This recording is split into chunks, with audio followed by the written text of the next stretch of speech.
The birthday problem.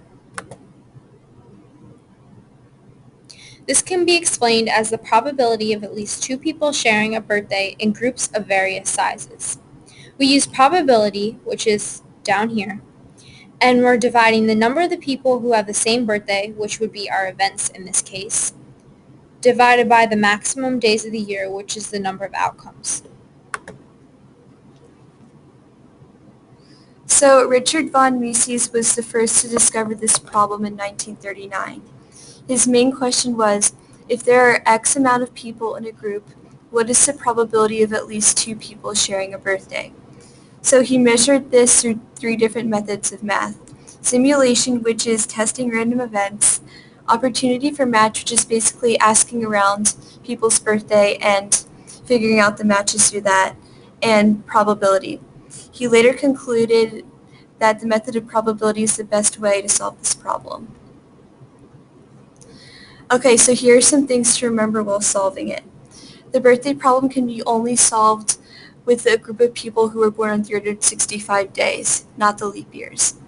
The best method to solve this problem is probability, which we said earlier, meaning that we compare the amount of people who don't share a birthday to the amount of people who do. And the more amount of random people there are in a group, you'll have more of a chance of finding at least two people who share a birthday. So, for example, in a group of 23 people, there's a 50% chance of two people sharing a birthday.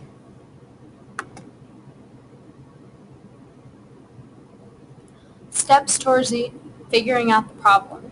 The first is you obviously have to know the number of the people in the group.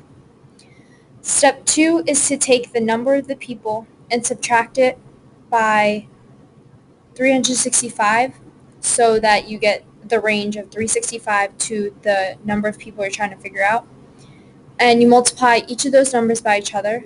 And after you multiply the range from 365 minus the number of the people, you divide that whole thing by 365 to the power of the number of the group.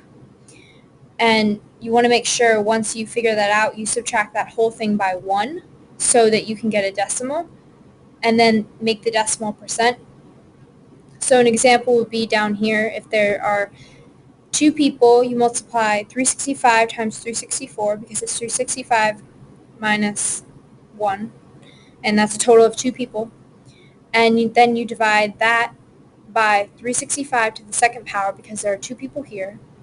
Subtract the whole thing by 1, get 0.002, and your percent is 0.2%. Okay, so to explain this problem again. So if we're looking at a group of 10 people, we start with the first person and assume that they were born on any of the 365 days of the year. We then move on to the next person, and we're assuming that none of these people share the same birthday. So we assume that this person could have been born on any of the 364 days, because they do not share a birthday with this person right here. And then so basically we repeat this process. So we assume that the third person does not share a birthday with these two, meaning that they were born on any of the 363 days. And basically this process just repeats with all of the 12 people. So we multiply basically this number here, and we divide it by 365 to the 10th power. And this power right here obviously changes depending on the amount of people in the group. So after we divide this, we subtract it by 1, and our answer is 0.116, and our percent is 11.6%.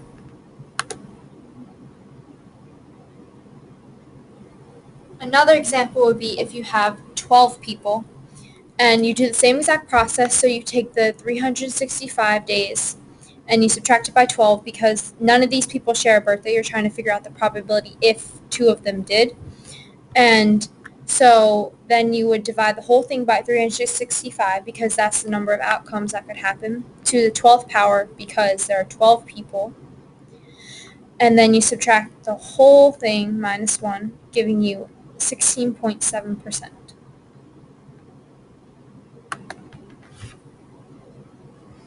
All right, and for one last time, we see a group of 5 people. Start with the first person. We know that they were born on any of the 365 days of the year. Multiply that by 364 because we assume that the second person does not share a birthday with this person, and continue this process with the third person, the fourth person, and then the fifth person. Multiply this number and then divide by 365 to the fifth power. And I recommend doing this whole division problem first and then subtracting it by 1. And then you will get a decimal, and then your answer should be 2.7%.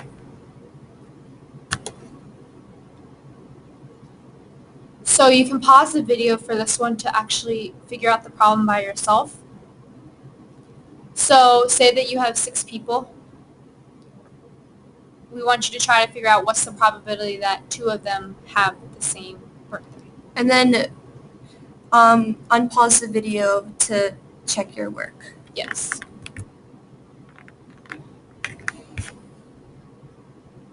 So step 1 was figuring out the number of people, which you have. Step 2 would be multiplying 365 to the 6 times, so that because it's 6 people that you're trying to figure out the birthday for.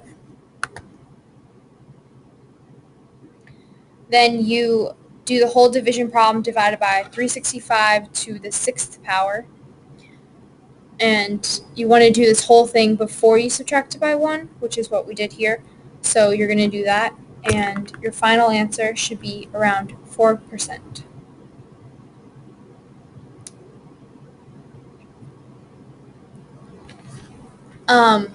The birthday problem has been around for a long time, and it's kind of been like, it's a probability kind of question, so it's hard to